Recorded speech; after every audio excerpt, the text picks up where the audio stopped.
Warning: the following content may contain elements that are not suitable for young audiences. Viewer discretion is advised. When buying food, it's normal for us to check the quality and the place we are going to shop for our needs. To ensure the safety and quality of the foods that we are going to serve for our family. We are always curious and want to try new things, and we start by making delicious foods for our family. Neighbors also share some of their foods and it helps us to refrain from spending too much. But, what if the foods we are ingesting are not as edible as we think? And you end up digesting a missing person's body, and put it on your table as the main course of your dish.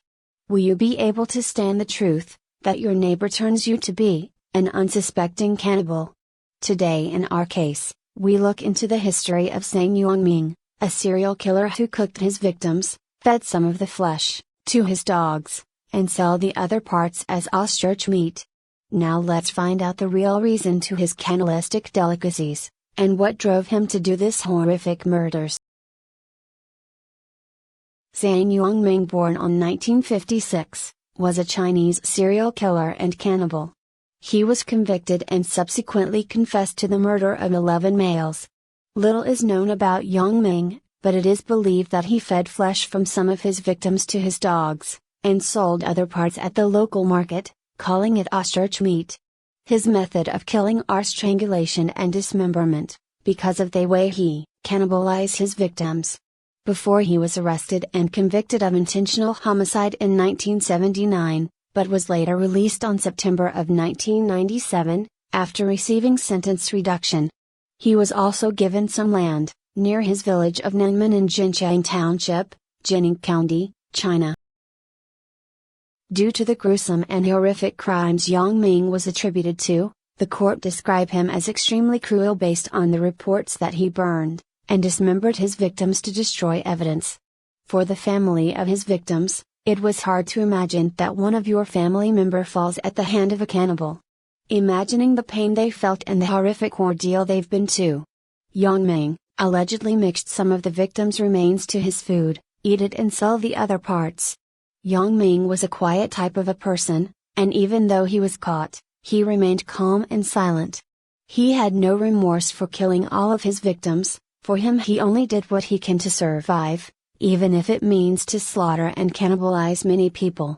Local media has previously quoted residents as saying, they had seen plastic bags at the suspect's home that appeared to contain bones.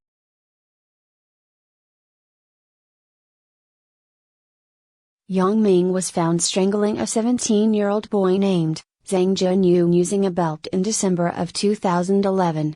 The villagers immediately called police, but when Yong Ming was interrogated, he said that he was only fooling around with a boy.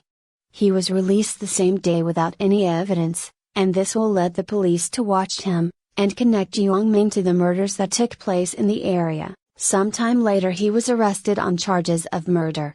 When many youngsters went missing in Nanmen village, their parents suspect that they've been kidnapped, and forced to work on illegal brick factories. No one thought that Yong Ming, a silent chess player and a farmer who lived on the edge of the village, might be responsible.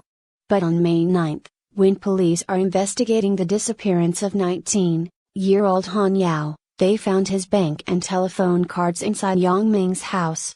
Han Yao went missing in April the same year, and was last seen near a large cold storage unit, a few hundred yards from Yong Ming's house. When his family asked around the village of a few thousand people, they discovered that at least 8 other youths had gone missing in exactly the same area in the last 5 years, 6 of whom vanished in the last 15 months. Li Yudong, age 42, whose 12-year-old son Han Yao went missing on May 2007, said that not a single person doubted him until now. Kai Wen, age 40, whose 17-year-old son Kai Yunwei went missing on February, said the entire village are tensed for the investigation and nervous. They begged the government to find their sons. Yong Ming was suspected of killing a total of 17 males, all of whom are aged 12 to 17, and whose bodies are never been found. It was suspected that the villagers might consume some of the victims, because Yong Ming sold dried and cured meat in the market, which he had not done before. When police entered Yong Ming's house, they were horrified to saw eyeballs in a bottle of snake wines, as well as pieces of what appeared to be human flesh hanging in the house to dry.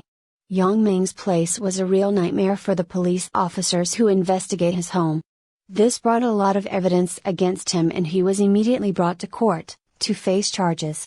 Although Yong Ming was convicted of intentional homicide and cannibalism, he refused to apologize for the family of his victims and showed no remorse all throughout the trial.